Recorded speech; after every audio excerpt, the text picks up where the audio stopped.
It was like any other day of the week for 61-year-old Loletha Hall when she was out doing her job as an Uber driver in South Charleston, Ohio, when her life was taken over a scam she had no idea about. This dashcam footage shows Loletha's final moments as she begs for her life before 81-year-old William Brock shot her 3 times. So what exactly happened that led to this altercation and the death of this innocent woman?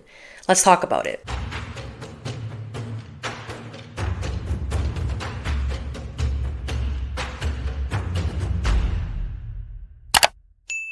Loletha Hall was born on February 21st, 1963 in Columbus, Ohio. She graduated from Ohio State University and pursued a professional career working in income tax. Even though she was already retired, Loletha decided to continue to work as an Uber driver to make extra money. It's also been said that Loletha had her own business where she provided cleaning services, so it's clear that Loletha was still working hard even though she was already retired. But on Monday, March 25th, 2024, everything would change for Loletha and her family. Early that morning, 81-year-old William Brock began receiving a bunch of phone calls from an unknown number pretending to be an officer and told him that his nephew was in jail and that William needed to wire transfer $12,000 to bail him out. When William began asking questions, he realized that this was a scam, so he got really upset, and that's when the scam caller threatened him and told him that if he didn't pay up, he was going to hurt him and his family. The scammer then told William that he needed to have the money ready and that a woman would be going to his house to pick up the money. Around that same time, Loletha had been out working as an Uber driver as she normally does. At around 11 a.m., she received a request which instructed that she pick up a package from William's house and drop it off at the location of the person requesting the package. And side note, I actually had no idea that Uber provided these services where workers can go and pick up packages and deliver it to other locations.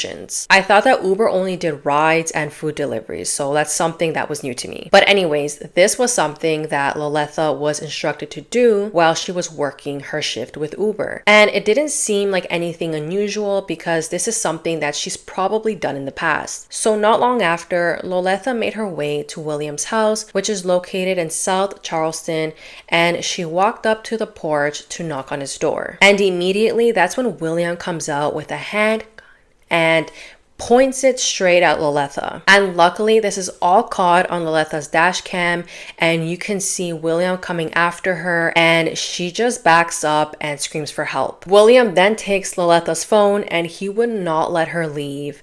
And this part really upsets me because this woman looks terrified. She's clearly confused and has no idea what's going on and just wants to get out of there, but William wouldn't let her. Then after a few minutes of William trying to keep Loletha there, he shoots her not once, but 3 times. Seeing the video and hearing her scream like that, it just gives me goosebumps because this woman looks helpless. After William pulled the trigger 3 times, he calls police and tells them that someone was trying to rob him. There's a guy on the phone center here. Okay. So the male on the phone was trying to get money from you, and she was knocking on the door at the same time? Yes.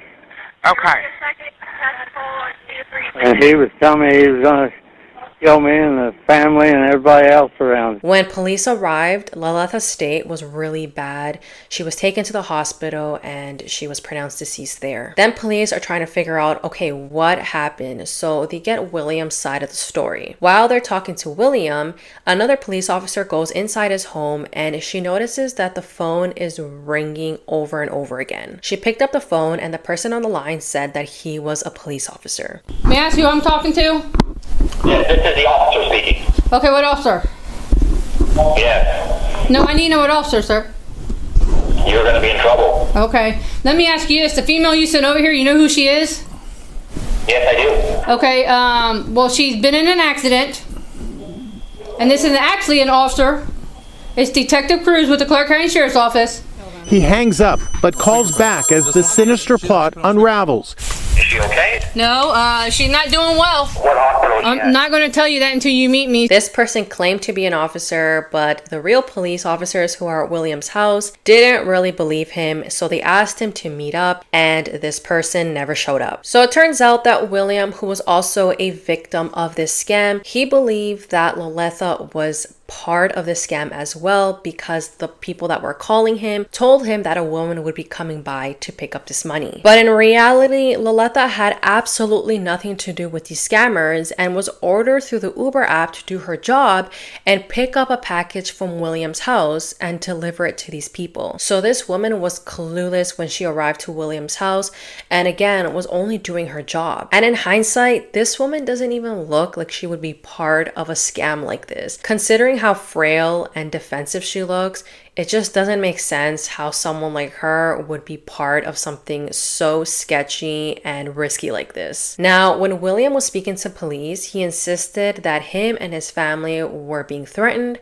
and that Loletha was there to steal his money. So he truly believed that Loletha was in on it, and that's why he did what he did. But I truly think that this whole thing could have been prevented or resolved at least if William just maybe took down her license plate and then called police instead of taking matters into his own hands. And even though I get that this man was also a victim of this scam, I still can't wrap my head how this woman's life was taken for absolutely no reason. Also, she did absolutely nothing to provoke him or make him feel threatened when she arrived to his house. So there was no reason for William to use his weapon. And people are really upset with this story and put all the blame on William because they think that he could have easily called the police right after the scammer hung up the phone and before Loletha got there. Especially if he felt like his life was in danger, he could have called the police and that would have been the safest thing to do. But instead, he waited for Loletha to get there first and then he did what he did. Uber was contacted after this incident and they said that they had been in contact with police and have been helping with the investigation. They also said that the Uber account that ordered the package was banned from the app. And after an investigation was done, they looked up where this number came from,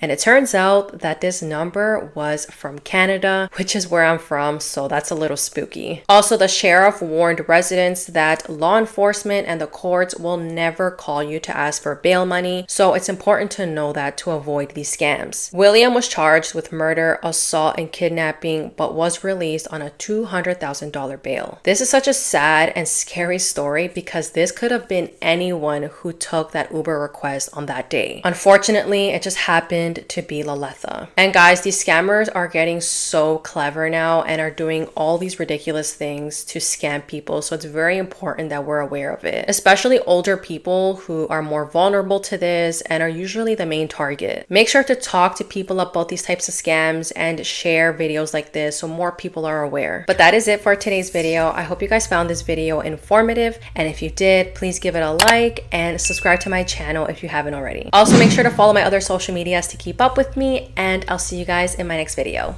Bye.